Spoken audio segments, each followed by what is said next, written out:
Pourquoi tant de haine? Comment peut-on accepter La haine. La haine intacte. la vengeance et la haine? Ce n'est pas acceptable. Je vous demande de vous arrêter. Taisez-vous! Pourquoi tant de haine?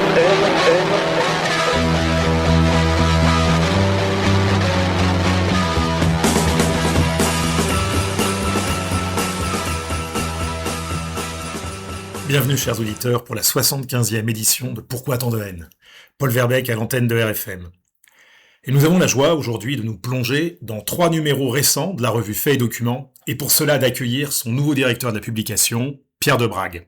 Bonjour Pierre. Bonjour Paul, bonjour à tous les auditeurs.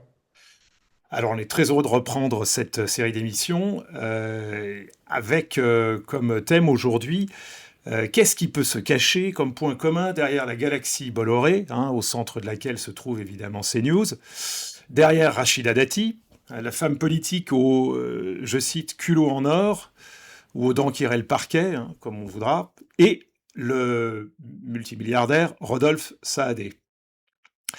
Derrière les trois, on trouve une stratégie politico-médiatique qui est articulée par la Macronie. Alors pour donc évoquer ces 3 numéros récents, Pierre, comment est-ce que tu as déterminé le premier thème que tu as choisi d'aborder, donc qui est celui de la galaxie Bolloré, CNews. Quel est son lien donc avec comment est-ce qu'elle apporte sa pierre à l'édifice de la destruction macronienne? Ouais, alors déjà de manière plus générale, c'est vrai qu'il y a une belle articulation à faire entre ces numéros, qui sont des numéros récents, parce que déjà, articuler les numéros entre eux, ça permet de prouver la cohérence de notre travail, la pertinence de notre travail, et puis ça permet, à mon avis, de dessiner une tendance de fond, tu vois, en passant par un prisme ou par un autre. Enfin aujourd'hui, en particulier, on va effectivement prendre un prisme qui est le prisme de la gestion macronienne, de la gestion élyséenne, on va dire, du positionnement d'Emmanuel Macron au milieu des oligarques, au milieu du marigot des oligarques médiatiques français. Et ça me semblait assez important pour les prochaines échéances proches, hein. On parle de 2026, 2027, et on parlera peut-être de 2032. Donc voilà, ça c'était de manière générale, ça me semblait important. Après, si tu veux revenir sur le numéro 545, donc CNews et la galaxie Bolloré, la Bolloré sphère, pourquoi on a choisi de traiter cette galaxie-là? Principalement parce que en septembre 2025, CNews est devenue officiellement la première chaîne d'information française en continu et qui a dépassé pour la première fois LCI. Donc c'est quand même un tournant, on va dire, dans l'histoire médiatique française contemporaine, tu vois. Donc de ce point de vue-là, il y avait déjà un sujet à traiter. Et puis ensuite, quand on rentre dans la profondeur des réseaux de pouvoir, et là, effectivement, on sort du cadre médiatique strict, et ben, c'est vrai que ça peut en dire long de ce qui se joue au niveau politique en France. Voilà.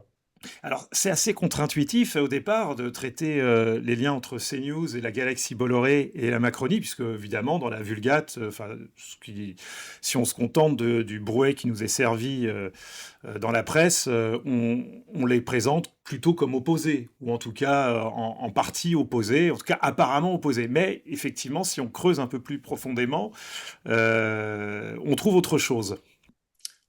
Le diable est dans les détails et c'est vrai que en creusant, et c'est ce qu'on a fait dans notre dossier spécial CNews, on se rend compte qu'il y a on va dire des porosités, certains liens plus ou moins indirects et plus ou moins rapprochés, effectivement, entre la Macronie et la Bolloré sphère. Alors ça, si tu veux, je peux te donner des exemples très concrets, on peut donner des noms, parce que c'est aussi un peu le principe de faits et documents, hein.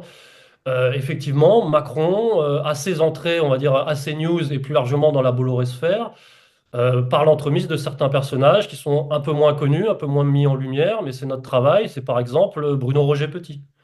Bruno Roger Petit, qui est un ancien de TF1, qui est aujourd'hui très proche de Pascal Praud, parce que justement, ils se sont côtoyés à TF1, et qui est aujourd'hui consultant chez CNews, et qui est comment dire, qui est depuis plusieurs années responsable mémoire d'Emmanuel Macron, conseiller mémoire du couple Macron. Donc, si tu veux, ça fait partie de ces personnages qui font un peu la passerelle, effectivement, entre les deux mondes. Mais Pascal Praud, je te le citais, lui-même ça a été, c'est officiel, hein, a eu des contacts directs avec le couple Macron. On sait que Cyril Hanouna, via Tiphaine, ça c'est plutôt le côté people, mais on sait que Cyril Hanouna a aussi été proche de la Macronie. Et puis après, il y a d'autres personnages à mettre en avant, comme Yannick Bolloré, le fils de Vincent Bolloré, qui est un petit peu moins mis en avant par les médias de grand chemin, mais Yannick Bolloré est très important, et Yannick Bolloré et qui est potentiellement le successeur de Vincent Bolloré. Yannick Bolloré était en 2017 un des premiers soutiens forts d'Emmanuel Macron. Voilà. Après, il y a aussi d'autres noms. Je peux te citer le mari de Laurence Ferrari, Renaud Capucin, Capucin. Capuçon, Renaud Capuçon, Oui, le oui. violoniste, voilà, très apprécié par le couple Macron, à tel point qu'il aurait lui aussi des contacts directs, parce que Macron, apparemment, c'est quelqu'un qui aime bien donner son numéro et avoir des liens privilégiés avec les gens, tu vois. Et donc, bah, tout ça, ça dessine effectivement un petit univers qui a des nuances, qui a des tendances différentes, qui a effectivement parfois alors, ou des accointances ou des anicroches, mais on va dire que voilà, il n'y a pas une opposition totale. Et puis après, si tu veux, là, en deux mots, je peux dire que plus globalement, on pourrait même tracer une ligne un peu plus profonde, c'est la famille Rothschild. La famille Rothschild a été très importante dans le lancement économique de Vincent Bolloré, avec aussi la famille Bernheim. Et on sait à quel point Rothschild, eh ben, voilà, c'est la rampe de lancement d'Emmanuel Macron aussi. Donc, si tu veux, voilà, il y a quelque chose qui se dessine. Ça ne veut pas dire que c'est un bloc monolithique, mais effectivement, il y a des liens. Oui, c'est à noter, il y a dans le numéro de fait et documents consacré donc à cette galaxie Bolloré, il y a plusieurs pages qui sont très importantes sur l'actionnaire lui-même et ses débuts, hein, la façon dont il a été lancé. Et donc c'est effectivement à cette occasion que on rappelle les liens avec les Rothschild. Et pour revenir au lien du couple Macron, on l'appellera ainsi, avec certaines personnalités catégorisées habituellement, disons, à droite. C'est vrai qu'il y a chez le président actuel une tendance, une espèce un tropisme à se donner un vernis conservateur à tout propos, enfin, dès que c'est possible, que ce soit en faisant appel à des symboles culturels ou à des événements historiques. Est-ce que c'est une chose que l'on peut aussi, enfin que tu as pu retrouver dans les liens, disons, d'amitié ou simplement dans les liens de réseau personnels du couple Macron? Bah, disons que ce tropisme, comme tu dis, enfin ce vernis, à mon avis, est plus un tropisme qu'autre chose, et dans le sens où effectivement ça c'est peut-être la grande illusion d'Emmanuel Macron, on a longtemps considéré qu'en fait Emmanuel Macron était potentiellement un homme de gauche, mais a bien étudié effectivement sa pensée profonde, c'est-à-dire ses références philosophiques, philosophico-politiques, etc. Il a quand même quelque chose en lui de très conservateur, mais c'est un libéral conservateur qui, à mon avis, a réussi dans le monde libéral beaucoup plus que la plupart des consultants de CNews. Donc, de ce point de vue-là idéologique, il fait partie de cette grande famille de droite, quelque part. Et ça, les gens de gauche et les gens de droite ont un peu du mal à l'admettre. Mais il en fait partie. Simplement, il est un peu au-dessus. Il est un peu au-dessus de la galaxie et par sa puissance économique et financière notamment. Et il chapeaute un peu tout ça. Mais l'erreur serait de considérer effectivement que c'est que Emmanuel Macron et je sais pas quoi, le roi des bobos. C'est pas le cas. D'ailleurs, petit exemple précis par rapport à notre travail, effectivement, lorsque le couple Macron a nommé Rachida Dati, c'était officiellement pour faire le pied de nez à l'intelligentsia bobo. C'est comme ça qu'il l'a Hmm. présenté. Mais Oui, à mon avis, ce ne sont pas que des signes, tu vois, il y a vraiment quelque chose de profond. oui, enfin, c'est ce qu'on peut essayer disons, de tirer de de ce passage en vue, en fait, d'une personne comme Rachida Dati, puis de la galaxie Bolloré, et des liens avec le milliardaire Rodolphe Saad et son empire médiatique en cours de constitution, c'est que, en fait, la toile d'araignée, disons, de la Macronie se joue des étiquettes. Et effectivement, elle s'en sert, elle en joue. Finalement, disons, le conservatisme en est une, et elle est capable en même temps de faire comment dire, la cérémonie qu'on a vue de l'ouverture des Jeux Olympiques. Je pense qu'il y a encore dans les esprits de tout le monde, qui n'est pas exactement un grand comment dire, coup de chapeau conservateur, hein. Mais bon, ce qui est intéressant, c'est que ça n'empêche pas qu'ils conservent des liens avec, et là ça va nous ramener à CNews, des gens comme Philippe de Villiers ou d'autres. Bien sûr, oui, mais il conserve des liens avec ces gens-là parce que ces liens sont, je te dis, quelque part un peu naturels. Après, d'un point de vue de stratégie politique pure, effectivement, Emmanuel Macron, là, il faudra parler effectivement de son appui saadé. Emmanuel Macron ne mise pas sur la droite dure identitaire CNews, sur cette ligne-là, effectivement, pour garder le pouvoir dans les prochaines années. Mais on va dire qu'il se garde, alors je vais pas dire sur la gauche, sur la droite, il se garde sur la droite cette possibilité, cette manœuvre-là avec laquelle il n'est pas, comment dire, en incompatibilité absolue. Loin de là, loin de là. Oui, il y a un autre tropisme qui est intéressant d'ailleurs avec le couple Macron. C'est d'ailleurs pas tout à fait indépendant du tropisme conservateur, c'est le tropisme être proche disons, de certains artistes, de l'establishment culturel. Et effectivement, là, on trouve Bernard Arnault qui a épousé enfin, la femme de Bernard Arnault qui est pianiste. On trouve effectivement, comme tu disais tout à l'heure, Laurence Ferraille avec Renaud Capuçon. On sait qu'elle est très contente de faire des premières au théâtre ou pour des concerts. Et un peu plus que, disons, le couple Hollande, ou enfin, s'il y avait un couple Hollande, et beaucoup plus que Sarkozy, hein, qui, on se souvient, lui, il en était resté à des comédies musicales, à Kamel Wally. Enfin, c'était pas tout à fait le même univers non plus, hein. Macron, ce sera enfin, jusqu'à un certain point, ce sera plutôt la musique classique que Maître Gims. Exactement, exactement. Ça fait partie des petits signaux faibles. Et il faut être capable les analyser, les décrypter. Donc voilà, et il y en a, ils sont assez nombreux hein, finalement chez Macron, hein. Je te propose qu'on passe un petit moment sur la figure montante, enfin ouais, ça fait longtemps qu'elle monte, hein, mais celle de Rachida Dati.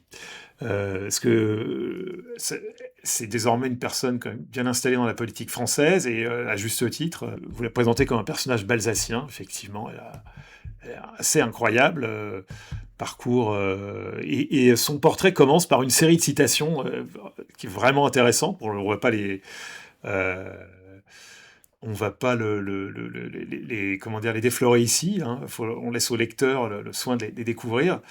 Et ensuite, dans son parcours, elle est quand même passée, enfin on voit que c'est vraiment la personne qui mange à tous les râteliers. Elle est capable d'aller, de tenter sa chance du côté du PS, puis après finalement de se dire non, les centristes, voire la droite, c'est peut-être mieux. Et elle a frappé à toutes les portes. Enfin, je sais pas si, j'ai pas lu des dizaines ou des dizaines de portraits d'hommes ou de femmes politiques, mais s'ils sont, c'est à se demander s'ils sont vraiment tous comme ça, ou si c'est spécifique à Rachida Dati. Ce côté omnivore. Oui, et omnivore dans tous les sens du terme. Il y a une spécificité chez Rachida Dati, c'est qu'elle vient pas du sérail, contrairement à, on va dire, énormément de technocrates de la Ve République.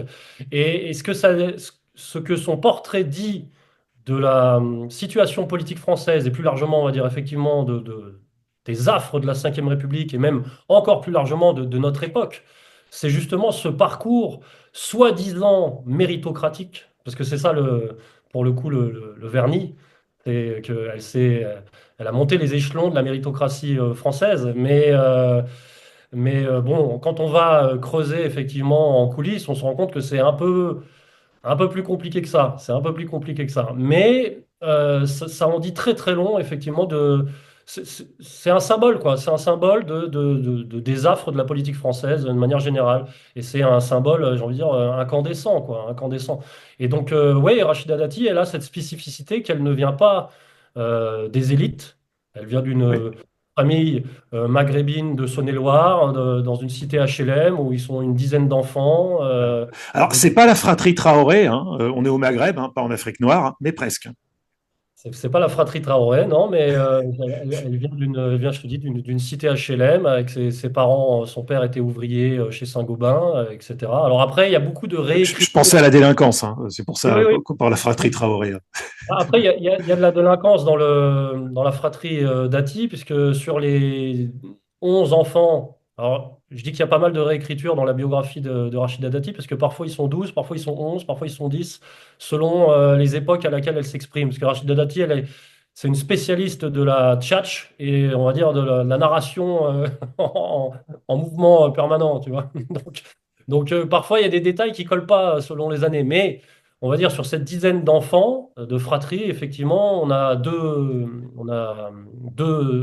frères qui sont effectivement, qui ont été condamnés pour des trafics de stupéfiants, notamment. Donc là, il y a petite dérive délinquante, mais on va dire que c'est pas prépondérant pour analyser le parcours de Oui. Rachid Dati. Mais comme tu le disais, c'est un personnage balsacien qui vient pas du sérail et qui a très vite compris comment ça marchait. Donc c'est pour ça aussi certainement qu'elle a frappé à toutes les portes. Et il y a cette citation qui est rapportée dans le numéro: La France, c'est liberté, égalité, réseau. Oui. Ça pourrait être d'ailleurs repris quasiment en manchette de Fédoc: Ouais, Liberté, ouais, non, mais égalité, réseau. et Ouais. ça, c'est un proche de Rachida Dati qui le rapporte en disant, effectivement, elle l'a compris pardon. Elle l'a compris très tôt et elle a mis de côté, on va dire, tout ce qui pouvait la freiner, toutes ses illusions, et pour adopter une attitude, on va dire, assez cynique sur son rapport au puissant. Puisque son but profond, comme tu le disais, ni de droite ni de gauche, mais plutôt s'accrocher, on va dire, aux personnalités qui comptent, son but profond, c'est de pénétrer le monde des puissants. C'est effectivement d'en faire partie. Et elle a saisi toutes les branches qui passaient pour pénétrer ce monde des puissants. Et alors là, effectivement, on peut donner des détails, hein. Ça commence assez tôt, hein, avec Roger Hanin et Albin Chalandon. Et puis après, Simone Veil, voilà, elle a tout un tas de mentors qui vont lui permettre de grimper très vite les échelons du pouvoir pour faire partie de la caste. Puisqu'en fait, toute la problématique, c'est comment une exclue de la caste va pénétrer la caste jusqu'à en devenir un maillon essentiel. Et là, ça va nous rapporter effectivement du début de l'émission, quel est le plan d'Emmanuel Macron pour Rachida Dati. Alors oui, et puis cette femme, elle a du nez, si je puis dire, hein, parce qu'effectivement, elle fréquente Emmanuel et Brigitte Macron depuis fin 2013.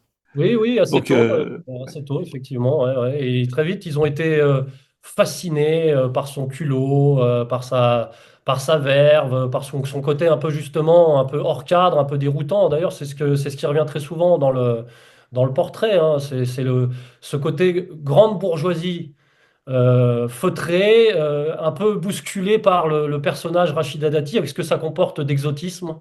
Et ce que ça dit, il faut quand même mettre des mots sur les choses. Ce que ça ouais. dit de certains hommes d'un certain âge, d'une certaine bourgeoisie, et de leur tropisme, j'ai envie de dire, physique, avec un certain exotisme, effectivement. Et là, en l'occurrence, avec voilà, ce que ça dit de certains représentants de la bourgeoisie, de la haute bourgeoisie française blanche, et de son rapport aux femmes maghrébines. Voilà, Et pour le Rachida. dire, ouais, c'est la nana qui couche utile, hein, pour le dire simplement.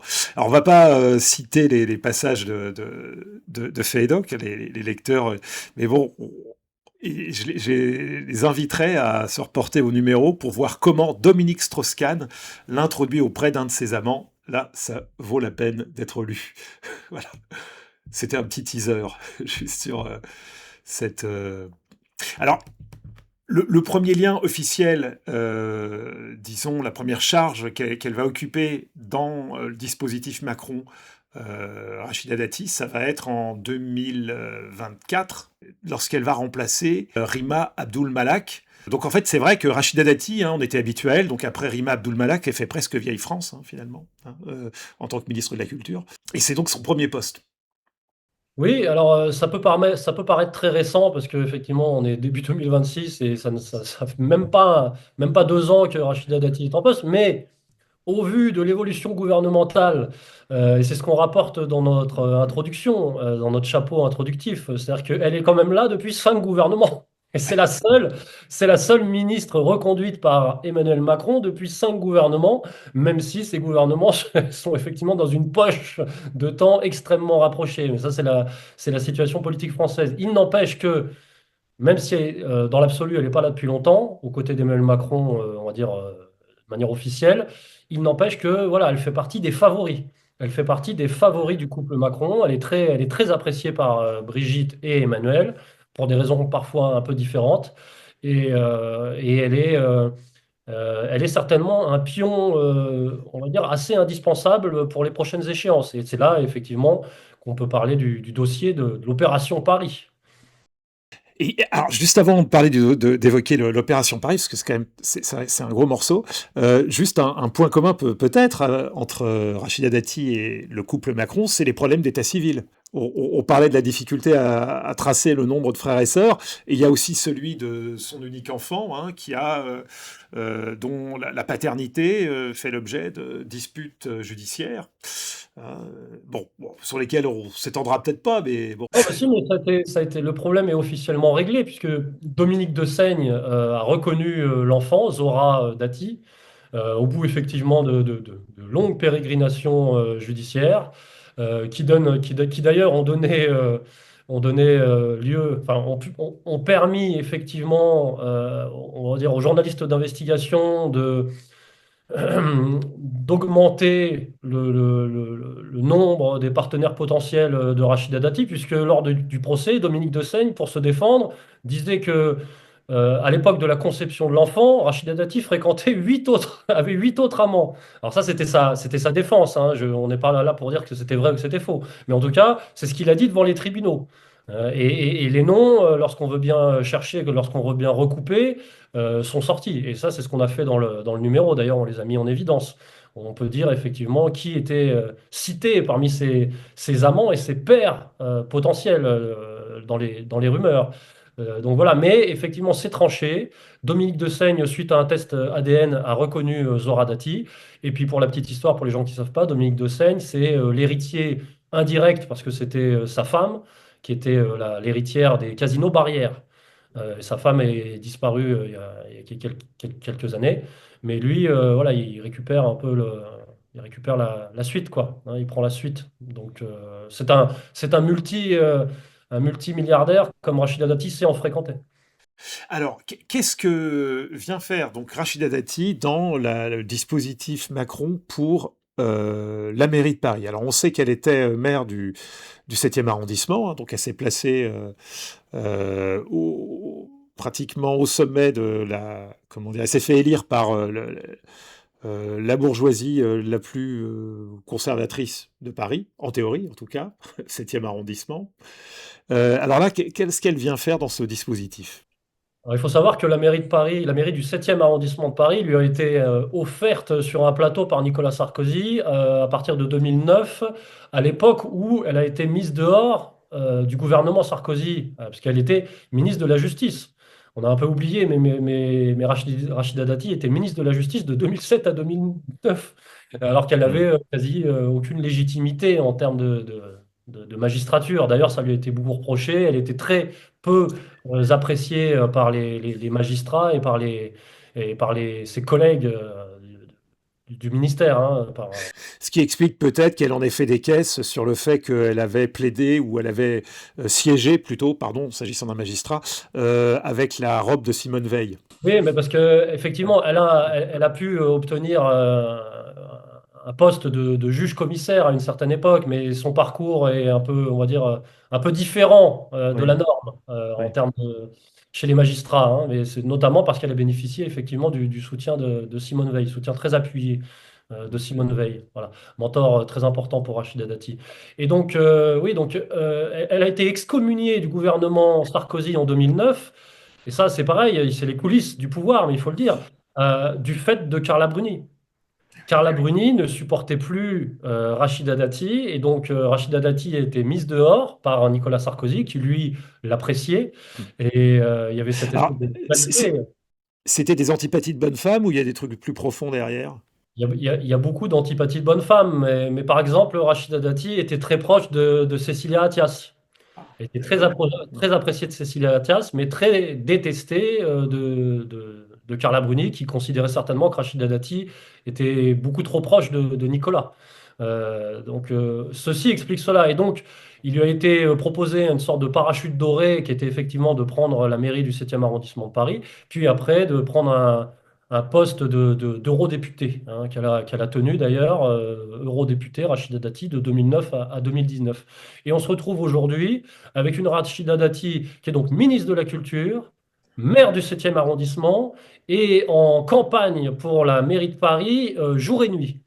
C'est-à-dire qu'on se demande comment elle fait pour cumuler tous ces postes, sachant que, on va dire, des indiscrétions des personnels compétents divers.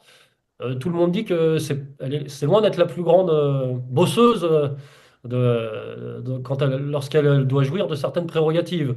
Donc là, je ne sais pas comment elle fait pour s'occuper du ministère de la Culture, puisqu'elle est tous les jours, du matin au soir, en campagne sur les réseaux sociaux pour mettre la main sur la mairie de Paris. Mais, et là c'est là où on va rentrer dans le détail de l'opération Paris lancée par Emmanuel Macron, elle bénéficie effectivement de la bénédiction de l'Élysée pour cette opération Paris. Donc, elle a certaines largesses qui lui permettent effectivement de mettre de côté le ministère de la Culture. Alors, pour rappeler un petit peu le contexte, donc elle a effectivement le soutien de personnalités de la Macronie, mais elle n'a pas évidemment celui de Pierre-Yves Bournazel, hein, qui était le candidat attendu a priori, hein. Là, c'est le candidat Renaissance, mais Voilà. en fait, c'est là où on rentre dans des détails un peu troubles. C'est qu'Emmanuel Macron soutient Rachida Dati et ne soutient pas le candidat Renaissance Horizon, Ouais. vrai de son candidat naturel, qui est Pierre-Yves Bournazel, qui lui est soutenu par Gabriel Attal et Édouard Philippe. Ouais. Mais on sait que les relations entre, d'un côté, Gabriel Attal et Édouard Philippe, et de l'autre, Emmanuel Macron, sont très mauvaises. Sont très mauvaises. Il y a une forte rivalité avec Gabriel Attal, qui a été mis de côté hein, de la Macronie. Hein. Tu remarqueras qu'on le voit plus beaucoup. Et Édouard Philippe, qui a demandé explicitement la démission d'Emmanuel Macron il y a quelques semaines, quelques petits mois, à la faveur de la dernière crise institutionnelle. Édouard Philippe est un peu mis sur le côté aussi de la Macronie. Et donc on se retrouve avec cette situation ubuesque où effectivement Emmanuel Macron soutient un candidat qui n'est pas marqué par son parti, puisque Rachida Dati, officiellement, est la candidate LR. Mais là aussi, il y a un imbroglio.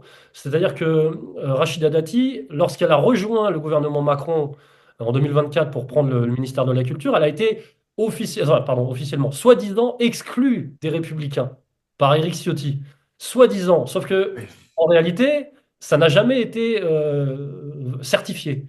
Tout ça, ce n'était que des paroles. Si tu veux. Et en fait, on se retrouve dans une situation un peu ambiguë où Rachida Dati est investie par les Républicains tout en étant désavouée pour son rôle au sein du gouvernement Macron.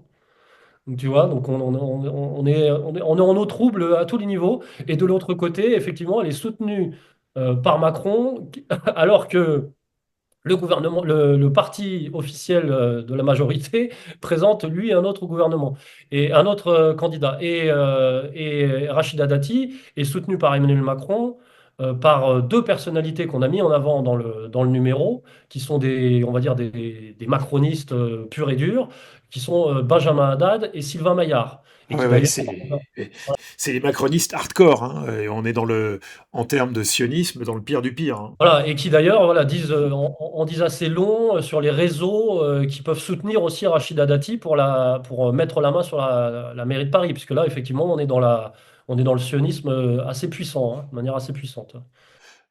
Dans le cas de Sylvain Maillard, vous rappelez ces faits d'armes, hein, qui sont vraiment ceux de la plus grande servilité à l'égard du lobby innommable. Oui, mais de toute façon, les deux, Benjamin Haddad et Sylvain Maillard, sont très liés au cabinet de lobbying pro-Israël Elnet, Mm. dont on a parlé dans Faits et Documents dans le numéro 543. Voilà, donc c'est vrai que ça en dit assez long sur les soutiens macronistes de Rachida Dati. Mais il y a aussi Aurore Berger, hein, Aurore Berger qui ne manque jamais une occasion de monter au créneau en ce qui concerne la question sioniste. Et elle soutient effectivement Rachida Dati, même si elle est un peu là en garde-fou. Voilà, elle fait partie de ces gens-là qui prouvent l'opération macronienne. Et on peut peut-être en dire un mot aussi, mais c'est comment dire, la campagne qui va s'ouvrir là, des municipales à Paris, elle va vraiment être marquée par le lobby arc-en-ciel, effectivement, parce que là, ce sera à tous les étages, pratiquement, dans tous les partis, on trouve les marqueurs au moins disons, de deux lobbies omniprésents. Ouais, ça, c'est le non-dit. C'est un peu le Ouais, tabou de cette campagne. Effectivement, on a d'un côté une hétérosexuelle féroce, on va dire, qui représente les réseaux voilà, conservateurs, libéraux conservateurs, macroniens, etc. Donc Rachida ouais. Dati. Et de l'autre, et ça c'est le tabou sur lequel aucun journaliste n'ose mettre le doigt, et de l'autre, on a une armada de candidats qui représentent, eux, les réseaux Delanoë, hein, voilà, on va le dire comme ça, les réseaux Pierre Berger, effectivement, Ouais, c'est ça. ils en sont véritablement les enfants, hein, lorsqu'on étudie leur parcours, c'est ce qu'on fait dans le numéro. Et donc là, on a effectivement Pierre-Yves Bournazeul, on a le candidat Grégoire, on a le candidat Béliard, on a le candidat Brossard. Tous ces candidats, effectivement, bon, bah, sont marqués, on va dire, par l'omniprésence des réseaux LGBT socialistes très, très puissants au sein de la municipalité parisienne depuis très longtemps. Pour conclure juste sur ce numéro, bien en fait, parce qu'après il faudra qu'on parle de Rodolphe Saadé, hein, pour rester dans notre cartographie de la stratégie médiatique de la Macronie. Mais pour rester sur le numéro qui était consacré à Rachida Dati, il y avait aussi une enquête sur l'American Jewish Committee et une enquête sur les montants faramineux dépensés par l'État en subventions publiques pour l'aide aux demandeurs d'asile. Alors, bon, les lecteurs découvriront comment dire, ces fromages de la République, hein, et leur montant faramineux, puisqu'il s'agit quand même de milliards. Et on va peut-être s'intéresser juste un instant à l'American Jewish Committee, à l'assaut de l'Europe. Ben, l'American Jewish Committee, c'est l'organisation sioniste internationale la plus ancienne. Et effectivement, on a remarqué, par notre travail justement d'investigation, on a remarqué que ces dernières années, et plus précisément même ces derniers mois, évidemment à la faveur ou à la défaveur de ce qui se passe à Gaza, elle fait partie effectivement des organisations qui mettent le plus de pression en ce moment sur, on va dire, l'Europe politique. Et on trouvait intéressant de dévoiler effectivement cette pression mise, et notamment en mettant en évidence ces protagonistes, notamment les représentants français Voilà. la branche française de cette organisation sioniste internationale, qui, comme souvent d'ailleurs, nous ramène, nous rapproche de certaines personnalités, comme Bernard-Henri Lévy, par exemple. Et alors, bon, juste deux petites remarques en aparté à ce sujet, parce qu'encore une fois, les lecteurs se délecteront à lire tout cela, découvrir ces noms, hein, les noms. Et là, on voit on n'est plus à la génération où on avait besoin de s'équiper du dictionnaire des changements de noms pour décrypter. Là, il n'y a pas besoin de décryptage, hein. Les noms sont transparents. Et puis, félicitations aussi pour le choix des photos, pour illustrer, pour se donner une idée de qui se cache derrière ces blazes. C'est remarquable et instructif autant que distrayant. Voilà ce que j'avais envie de dire sur ce point-là. On peut peut-être évoquer maintenant donc Rodolphe Saadé et le, la figure de cette... je ne sais pas si on peut parler dynastie, en tout cas une famille de milliardaires passés du transport, du fret, de la logistique en Méditerranée et dans le monde à la constitution d'un empire médiatique, tout en conservant évidemment cet empire du transport maritime et en tissant des liens assez étroits avec le pouvoir français, en tout cas qu'Emmanuel Macron est président, mais même déjà avant. Alors, il y a beaucoup de choses à dire sur Saadé. Alors, c'est vrai que, on a parlé des liens entre Vincent Bolloré et Emmanuel Macron, on va dire plutôt entre la Bolloré-sphère et Emmanuel Macron. Et là, là, ça me paraît très intéressant de mettre en parallèle effectivement les liens qu'entretient de manière, on va dire, continue depuis quelque temps, effectivement, Emmanuel Macron avec Rodolphe Saadé. Alors, Rodolphe Saadé, c'est un de ces nouveaux magnats, un de ces nouveaux oligarques. C'est un des nouveaux barons du capitalisme français, mais on va dire qu'il est un peu moins identifié que les autres, parce qu'il est un peu plus récent et un peu plus discret. Et nous, ça nous a semblé fondamental de faire son portrait, notamment par effectivement la dynamique actuelle qui lui a permis en 2024 de mettre la main sur notamment BFM et RMC. Sur les médias d'Altis Média, hein, qu'il a racheté à Patrick Drahi, et qui nous dit beaucoup effectivement d'une certaine tendance chez les oligarques français. Les oligarques français, je rappelle, on cite très souvent Bouygues, Pinault, Lagardère, Dassault, Arnaud, mais la nouvelle génération, les plus dynamiques, les plus actifs, c'est Saadé, c'est Bolloré, c'est Kretinsky, c'est Xavier Niel. Voilà, c'est plutôt eux maintenant, hein, qui sont sur le haut du pavé, hein. Donc c'est de eux dont ils font parler aujourd'hui. Ce sont et encore une fois les plus actifs. Alors les liens entre Saadé et l'État français, entre la dynastie Saadé, oui, c'est une dynastie, on peut le dire, entre la dynastie Saadé et l'État français, effectivement, ne date pas d'Emmanuel Macron. Ça remonte plutôt au milieu des années 90. Milieu des années 90, plus précisément en 96, lorsque la CMA, donc ce qui était à l'époque la Compagnie maritime d'affrètement, qui était effectivement détenue par Jacques Saadé, donc le père de Rodolphe Saadé, donc qui sont à la base des Syriens.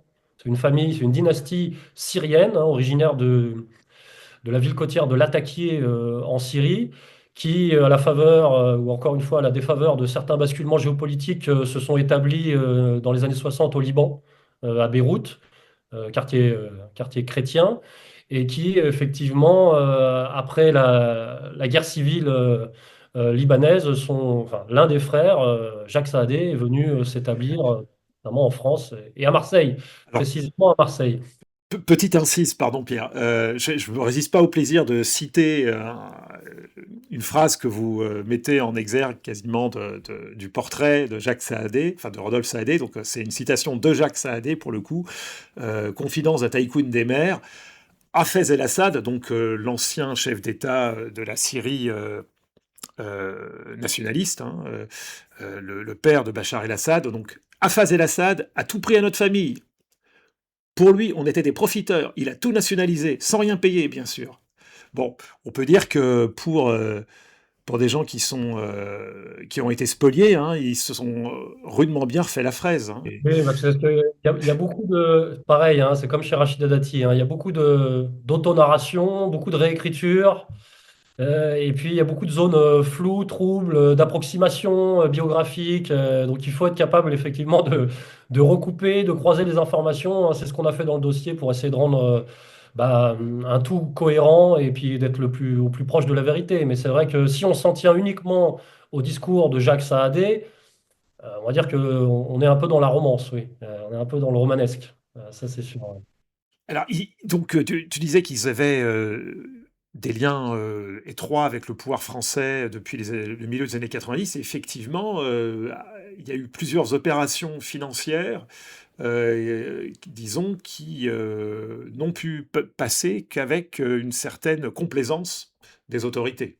Notamment donc la plus importante de toutes, effectivement, c'est le rachat de CGM par CMA, donc en 1996. Donc CMA, Compagnie Maritime d'Affrètement, qui était on va dire une modeste compagnie d'affrètement qui reliait Marseille à Beyrouth. C'est pour ça que Jacques Saadé l'a racheté et a mis la main dessus, effectivement, avec son beau-frère Farid Salem, qui est toujours là, hein, qui est toujours en poste. Et effectivement, cette petite société marseillaise a racheté CGM, qui était la Compagnie Générale Maritime, qui appartenait à l'État français, donc en 96, dans des conditions très particulières, très très spéciales, très particulières, qui effectivement ne peuvent s'expliquer que par une certaine complaisance et on va dire des tractations plus ou moins obscures qu'on a essayé nous d'éclairer et qui nous rapportent à Vincent Bolloré, justement. Parce que là, il faut parler du rôle joué par Tristan Vieljeux. Tristan Vieljeux a joué un rôle qui était un armateur français, comment dire, de la côte ouest, très, très, on va dire, très traditionnel, a joué un rôle très important dans la négociation entre CMA et CGM, et on va dire entre la famille, entre le clan Saadé et l'État français. Il a joué ce rôle d'intermédiaire parce que lui voulait se venger de Vincent Bolloré, qui lui avait, de son point de vue, tout volé. Puisque Vincent Bolloré avait supplanté le groupe de Tristan Vieljeux à partir des années 90, le Oui. groupe Delmas. Le groupe Delmas qui faisait du transport, effectivement, maritime, notamment entre l'Europe et l'Afrique. Et on sait que l'Afrique est devenue, dans les années 90, le terrain de jeu privilégié de Vincent Bolloré. Et qu'il en est devenu, c'est devenu le Monsieur Afrique, hein, à un niveau international. C'était Vincent Bolloré jusqu'à il y a encore peu, hein, puisqu'il a tout revendu. On va y venir, hein, notamment à Radolf Saadé, là, ces 2 dernières années. Euh, mais donc, Tristan Vieljeux se sentait volé par Vincent Bolloré. Et pour se venger de Vincent Bolloré, effectivement, il s'est allié à Rodolphe Saadé, qui était un jeune armateur marseillais, libanais, syrien qui montait. Et effectivement, par ses liens traditionnels politiques avec les gaullistes, puisque là on est au tout début du mandat de Jacques Chirac, effectivement, Tristan Vieljeux a pu se placer en intermédiaire et diligenter les négociations entre l'Élysée, CMA, les Saadé et les différents lobbies, notamment le lobby des planteurs antillais, qui est le lobby des producteurs de bananes. Que là, voilà, on est dans ces intérêts économiques là. Et bref, je vais passer les détails, parce qu'après, il y a tout un tas de seconds rôles, hein, comme Jean-Claude Gaudin, l'ancien maire de Marseille, le député RPR Renaud Muselier. Voilà, tous ces gens-là ont joué un rôle aussi, hein, dans cette prise en main de la CGM par le clan Saadé. Et on va dire cette prise en main de Marseille en partenariat avec l'État français de cette entreprise.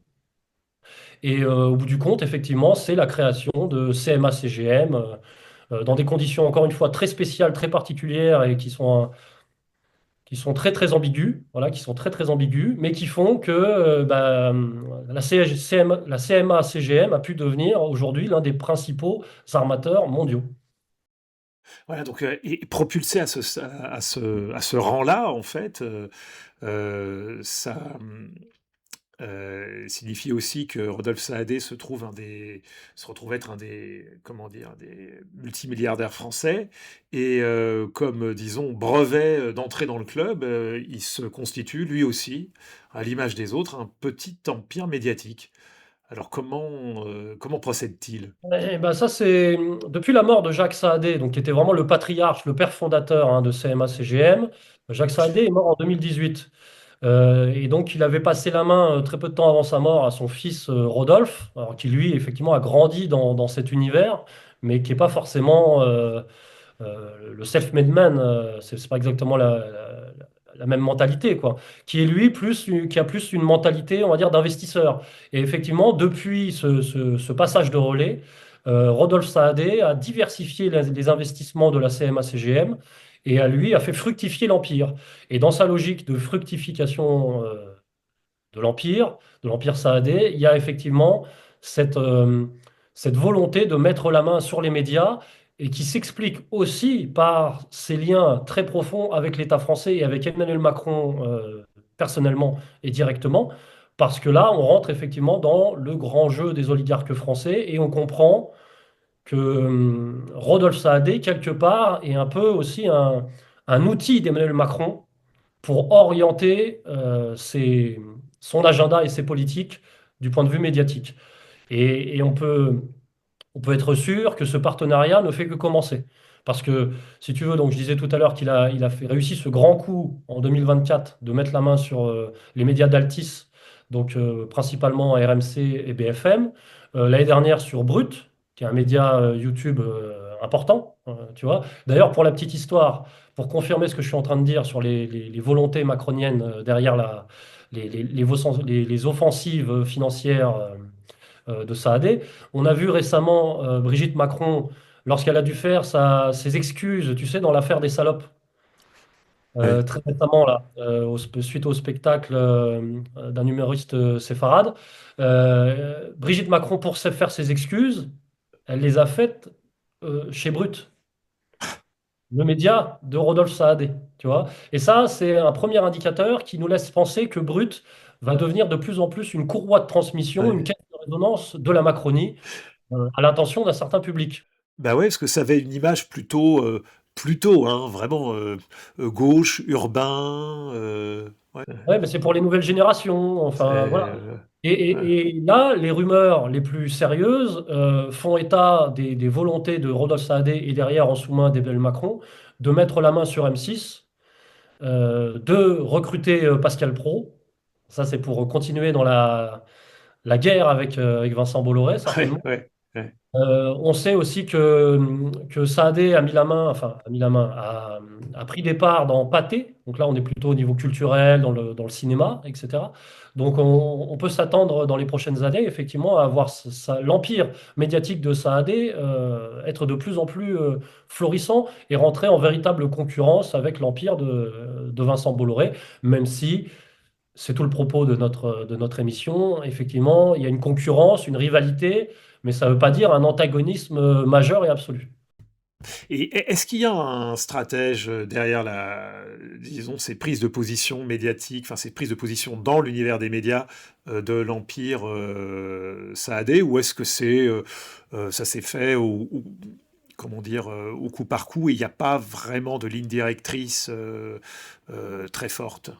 Le stratège, à mon avis, le stratège, c'est l'Élysée et c'est Emmanuel Macron, Mhm. qui, pour contrebalancer, on va dire, le monopole venant des réseaux Bolloré, par une ligne, on va dire, un peu plus compatible avec la ligne d'Emmanuel Macron, un peu plus directe, un peu moins, qui frotte un peu moins. Bah, effectivement, à mon avis, c'est lui le grand échiquier, le Mhm. grand maître de l'échiquier, hein, c'est Emmanuel Macron qui mise sur ces médias pour 2026 pour Rachida Dati, mais pour 2027 pour placer son candidat, parce qu'Emmanuel Macron a dit qu'il ne se représenterait pas, il ne peut pas officiellement, hein, selon les termes de la Constitution, il ne peut pas se représenter en 2027 à un troisième mandat, mais on peut supposer qu'il favorise son candidat. Alors, a priori, ça ne sera pas Gabriel Attal et ça ne sera pas Édouard Philippe. On sait qu'il a parlé de Jean Castex très récemment. Et alors, si jamais ça devait être Jean Castex, c'est sûr que le maximum de médias inféodés ne suffirait pas, hein. Donc, c'est sûr qu'il va falloir en rajouter, hein. Il va falloir Ouais. mettre une grosse puissance de frappe. Mais en tout cas, pour plébisciter un candidat macronien pour 2027, qui serait un peu une sorte de pantin d'Emmanuel Macron, et pour potentiellement favoriser son retour en 2032, parce que ça fait partie des options dans la tête d'Emmanuel Macron, faire un troisième mandat à partir de 2032 ou avant, si on rentre vraiment dans une grande crise. Effectivement, avoir des médias à sa botte, c'est pas négligeable. Voilà. Alors, dans le numéro, vous avez évoqué deux personnalités sans doute assez importantes qui sont derrière les étapes de la constitution quand même de l'empire médiatique saadé. Alors, c'est pas des stratèges, hein, mais ou en tous les cas des exécutants de stratégie, peut-être en tout cas. Je pense à Denis Oliven et Laurent Guimier. Alors Denis Oliven est loin d'être un inconnu, hein, c'est un personnage plutôt enfin, de l'ombre, mais il a, disons, un CV conséquent. Et comment est-ce qu'il entre dans dans cet appareillage Macron-Saadé? En fait, Denis Oliven, il a conseillé Saadé pour la reprise de la Provence, le journal marseillais, qui était la première étape, si tu veux, de la constitution de l'empire médiatique des Saadé. Mais Oliven n'est pas le conseiller D'accord. omniprésent auprès de Rodolphe Saadé. En fait, Rodolphe Saadé s'entoure, on va dire, de manière sporadique de certains conseillers. Il s'avère que son conseiller, semble-t-il, le plus présent aujourd'hui, c'est plutôt Alain Veil, qui était Ah, justement d'accord. à BFM. Tu vois, Hmm.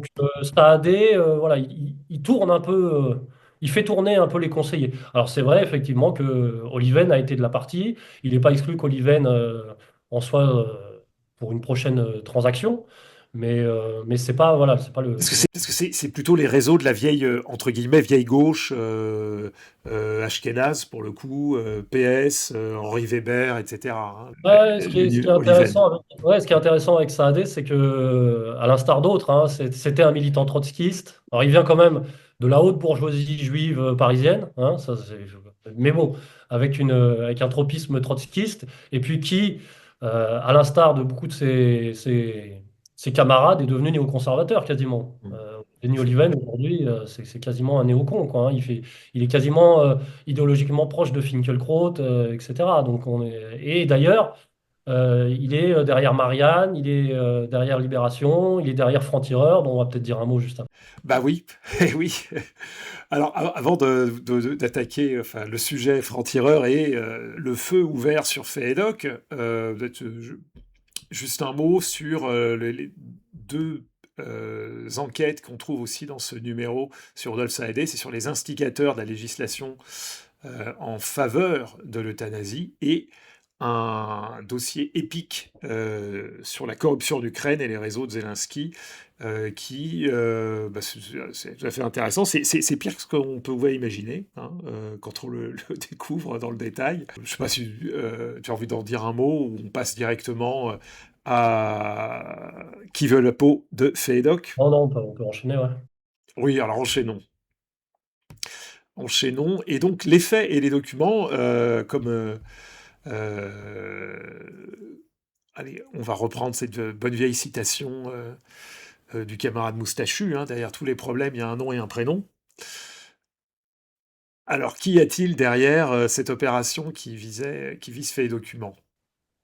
Alors, cette opération qui vise fait document, elle s'est passée en deux temps. C'est-à-dire que effectivement, le compte bancaire de Faits et Documents a été clôturé sans explication au mois d'octobre. Et donc ça, c'était, on va dire, la première salve. Je ne dis pas qu'elles sont forcément liées, mais bon, voilà, il y a peut-être une articulation à faire. Et dans un deuxième temps, tout début décembre, effectivement, un article à charge est paru dans Franc-Tireur, un article à charge contre Faits et Documents, qui était signé de la main de la femme de Caroline Fourest, qui s'appelle Kameta Vénère, et qui était un article intitulé Fake et boniment.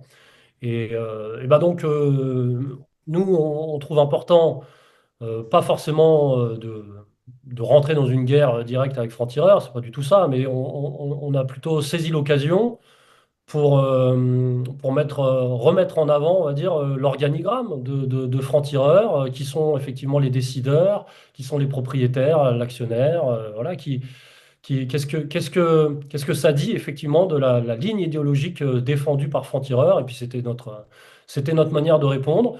Donc on a fait un petit dossier, effectivement, qui met en évidence le propriétaire, l'actionnaire principal, qui est Daniel Kretinsky, avec la mise en valeur de son idéologie qui est très macrono-compatible, effectivement, hein, très pro-business, pro-business, transatlantique, qui veut faire la guerre aux populistes, voilà. Mais on comprend bien que celui qui est à la manœuvre en France, d'un point de vue idéologique, c'est effectivement Denis Oliven, qui est le superviseur de Franc-Tireur. Donc c'est intéressant de faire cette cohérence avec tout ce qu'on vient de présenter. Et puis la directrice éditoriale, la plus importante de Franc-Tireur, effectivement, c'est Caroline Fourest. Donc, on a voulu rappeler aussi son parcours pour mettre en avant l'idéologie qui la motive et les réseaux qui sont derrière elle, notamment. Et les réseaux qui sont derrière Caroline Fourest nous rapprochent notamment, tiens, des réseaux qui sont en faveur de l'euthanasie, à savoir la franc-maçonnerie. Caroline Fourest était très très proche, et avec sa femme Fiammetta Wener, très très proche des loges. Voilà. Notamment, ça c'est un fait justement parmi d'autres. Voilà. Oui, et quand on regarde donc cette cartographie des noms que l'on retrouve du réseau, donc derrière, c'est vraiment les néocons avec le vernis de gauche, enfin, vernis au sens, ils sont censés venir de la gauche, en tous les cas de la gauche sociétale, mais c'est néoconservateur à 300%, hein, que ce soit dans les choix géopolitiques, sociétaux, économiques, évidemment. Oui, et Franc-Tireur, donc, qui a été lancé en 2021, se pose comme étant un rempart de l'universalisme républicain. Enfin, tu vois, toujours. Oui, c'est toujours c'est cette novlangue, hein, désormais, c'est liberté, égalité, hein, dont on sait que le troisième maintenant, c'est réseau, hein, décidément, je trouve ça très très bien, liberté, égalité, réseau. Je sais pas, mais on pourra peut-être conclure sur cette belle devise trouvée. En tout cas, comme Franc-Tireur nous accusait accusait Fait et Document de s'intéresser aux réseaux, on a voulu mettre en avant justement les réseaux qui les articulent, eux. Merci Pierre. Et donc, chers auditeurs, voilà, je vous invite à vous reporter vers ces 3 numéros récents, remarquables de la revue Fait et Document, numéros extrêmement riches, hein, qui font 12 pages, pour notamment celui sur Rodolphe Saadé, qui sont très denses, tous très documentés, des informations parfaitement sourcées, et puis ce qui est inimitable et ce qui est le ton pince sans rire, hein, de Fait et Document, qui aligne effectivement dans le factuel et un factuel explosif. Évidemment, un factuel que vous ne trouverez pas ailleurs. Alors, il existe plusieurs formules d'abonnement, dont une formule d'abonnement de soutien. Sinon, les numéros sont disponibles également individuellement ou par série, comme par exemple le dossier Epstein, hein, qui est une série de 11 numéros, hein, qui s'appelle le dossier, le livre noir de Jeffrey Epstein. Donc voilà, n'hésitez pas à vous abonner sur Faits et Documents, toutaccroché.com. À bientôt Pierre, j'espère qu'on se reverra pour de prochains épisodes aussi denses et riches et intéressants très vite.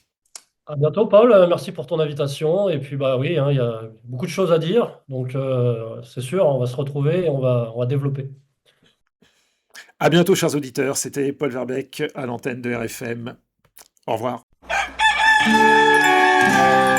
Pourquoi tant de haine? Comment peut-on accepter La haine intacte. la vengeance et la haine? Ce n'est pas acceptable. Je vous demande de vous arrêter. Pourquoi tant de haine?